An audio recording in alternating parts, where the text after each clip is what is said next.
पुरानी दुनिया मर रही है और नई दुनिया पैदा होने के लिए संघर्ष कर रही है।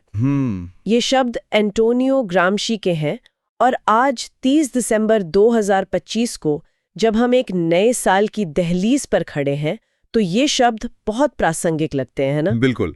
ऐसा लगता है जैसे इस शीत युद्ध के बाद की जो व्यवस्था थी, जिस पर पिछले 30-40 साल से व्यापार, वित्त, एक तरह की शांति टिकी हुई थी, वो अब सच में बिखर रही है। तो आज की इस खास चर्चा में हम इसी उलझे हुए नक्शे को समझने की कोशिश करेंगे और हमारा आधार है इंडियन एक्सप्रेस में प्रकाशित एक बहुत ही जरूरी लेख। हाँ, ये लेख यूपीएससी की तैयारी करने वालों के लिए तो बहुत ही महत्वपूर्ण है, पर मुझे लगता है हर जागरूक नागरिक के लिए भी ये समझना जरूरी है कि आखिर हो क्या रहा है। हमारा मकसद सिर्फ जानकारी देना नहीं है, बल्कि वो विश्लेषण, वो कीवर्ड्स देना है जो यूपीएससी मेंस के उत्तरों में जान डाल दें। हम 2025 के घटनाक्रम को देखेंगे और 2026 और उसके आगे के लिए भारत के नए कंपास को समझने की कोशिश करेंगे। तो हमारा रोड मैप साफ है। पहले समझेंगे कि ये पुरानी व्यवस्था टूट क्यों रही है, फिर देखेंगे 2025 में भारत ने इस पर क्या प्रतिक्रिया दी, और अंत में भविष्य के लिए लेख में सुझाए गए 6 सूत्री एजेंडे पर गहराई से बात करेंगे। चलिए तो फिर शुरू करते हैं। पुरानी दुनिया के टूटने के जो संकेत हैं वो अब छिपे नहीं हैं।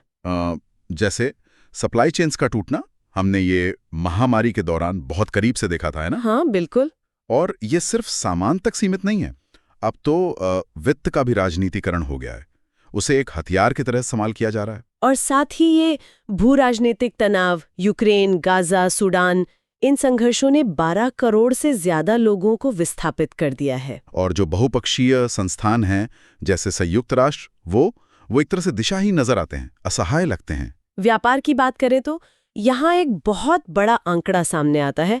जहाँ पहले टैरिफ कम हो रहे थे, अब कुछ देशों के लिए ये 10% के वैश्विक औसत से बढ़कर 50% तक पहुंच गए हैं। मतलब संरक्षणवाद की वापसी हो रही है। सही कहा। तो इस तूफानी माहौल में भारत ने 2025 में क्या किया? व्यापार के मोर्चे पर इन बढ़ते टैरिफ के जवाब में भारत ने विकास के इंजन के रूप में व्यापार का उपयोग करने की अपनी रणनीति नहीं छोड़ी। मतलब हमने मुक्त व्यापार समझौतों यानी FTAs पर और जोर दिया। बिल्कुल, ताकि द्विपक्षीय व्यापार के नए रास्ते खुले। और वित्त के मोर्चे पर तो कहानी और भी दिलचस्प हो जाती है। आप डी-डॉलराइजेशन की बात कर रहे हैं। ये शब्द आजकल बहुत सुनने में आ रहा है। हाँ, दुनिया अमेरिकी डॉलर पर अपनी निर्भरता कम करना चाहती है। इसके ठोस उदाहरण भी हैं। जैसे चीन ने अमेरिकी ट्रेजरी होल्डिंग्स को 17 साल के सबसे निचले स्तर पर ला दिया है। ब्रिक्स भी तो इसी दिशा में बात कर रहा है। सही। और भारत ने भी पिछले साल अमेरिकी ट्रेजरी होल्डिंग्स में लगभग $50 बिलियन की कटौती की है।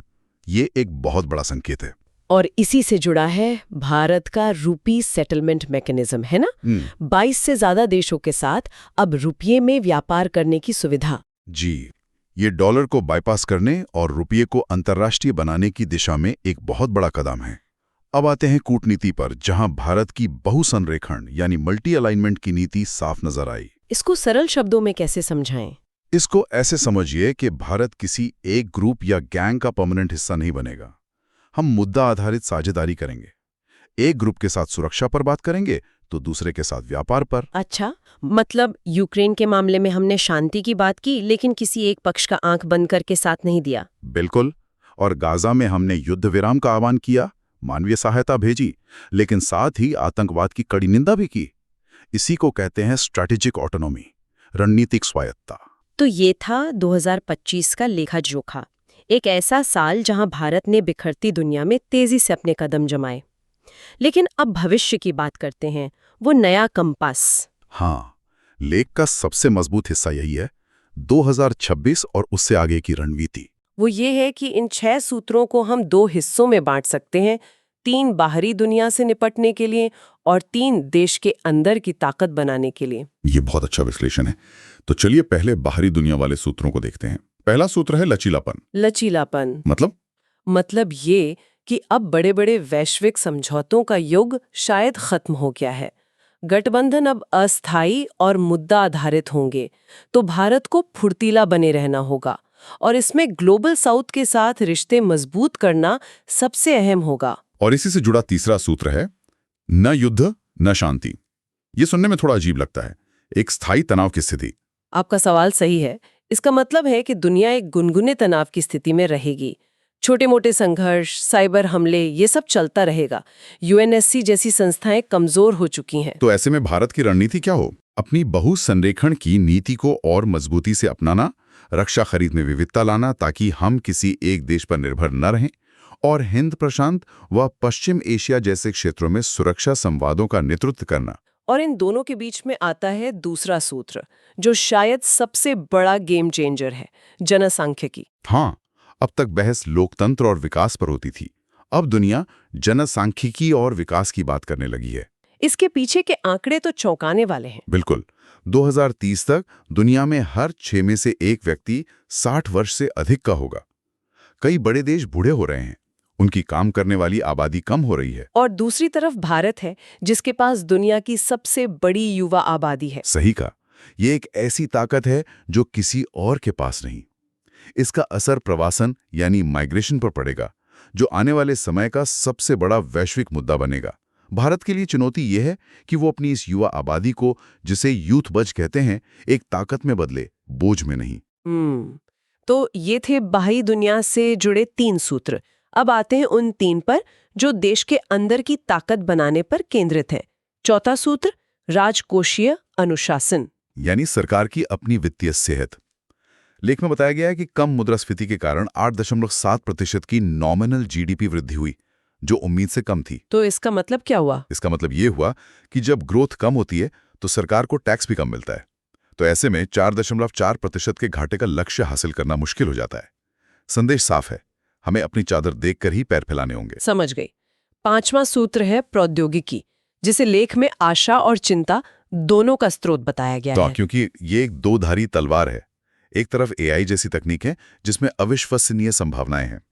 Q3 2025 में ही एआई में वैश्विक फंडिंग $120 बिलियन तक पहुंच गई। ये तो बहुत बड़ी रकम है। बिल्कुल। तो भारत को इस लहर पर सवार होना ही होगा। एआई और क्वांटम कंप्यूटिंग में निवेश बढ़ाना होगा। लेकिन दूसरी तरफ एआई शासन, डेटा सुरक्षा, नौकरियों पर इसका असर, ये बड़ी चिंताएं भी हैं। और आखिरी छठा सूत्र है जलवायु और विकास का संगम। ये बहस तो हमेशा चलती है कि विकास देखें या पर्यावरण। लेख कहता है कि ये एक झूठी बहस है। हमें दोनों को साथ लेकर चलना होगा। जलवायु कार्रवाई को विकास का दुश्मन नहीं, बल्कि उसका एक नया इंजन बनाना होगा। कैसे? विद्युतीकरण, नवीकरणीय ऊर्जा, इलेक्ट्रिक वाहन और खासतौर पर ग्रीन हाइड्रोजन को बढ़ावा देकर।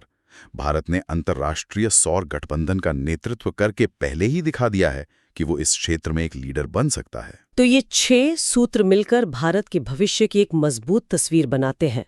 बाहरी दुनिया के लिए लचीलापन, बहुसंरेखण और जनसांख्यिकी का लाभ, और देश के भीतर राजकोषीय अनुशासन, प्रौद्योगिकी में महारत और जलवायु अनुकूल विकास। और इन सब चीजों को जमीन पर उतारने का जो इंजन है वो है उद्यमिता, एंटरप्रेन्योरशिप। पर उसके लिए माहौल बनाना पड़ता है।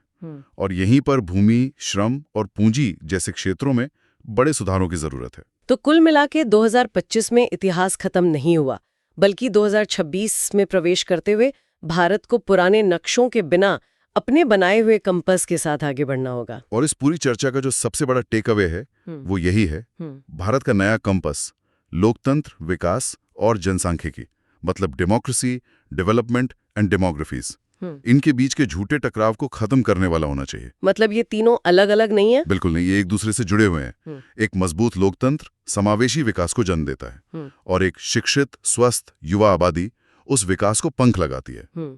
यूपीएससी की तैयारी करने वालों के लिए कीवर्ड्स रणनीतिक स्वायत्तता, बहुसंरेखण, डी-डॉलराइजेशन, ग्लोबल साउथ का नेतृत्व और इन 3Ds का संगम, ये किसी भी उत्तर की रीढ़ बन सकते हैं। ये चर्चा वाकई बहुत गहरी और सोचने पर मजबूर करने वाली थी। जाते जाते हम अपने श्रोताओं के लिए एक सवाल छोड़ना चाहते हैं। जब दुनिया के बड़े बड़े देश अपने मतलब के लिए नियमों को फिर से लिख रहे हैं, तो क्या भारत केवल एक अच्छा खिलाड़ी बना रहेगा जो बदले हुए नियमों से खेलता है, या भारत खुद नियम बनाने वालों की मेज पर बैठेगा? और अगर भारत नियम बनाने वाला बनता है तो जनसांख्यिकी यानी हमारी युवा आबादी उस नई नियम पुस्तिका का सबसे शक्तिशाली अध्याय कैसे बन सकती है? ये सवाल वाकई सोचने वाला है। इस चर्चा का हिस्सा बनने के लिए आप सभी का धन्यवाद। अगर आपके कोई सवाल या विचार हैं तो उन्हें नीचे कमेंट्स में जरूर लिखें। और हाँ, अगर ये चर्चा आपको महत्वपूर्ण लगी तो इसे लाइक करें और चैनल को सब्सक्राइब करना ना भूलें, ताकि हम ऐसी गहरी बातचीत जारी रख सकें।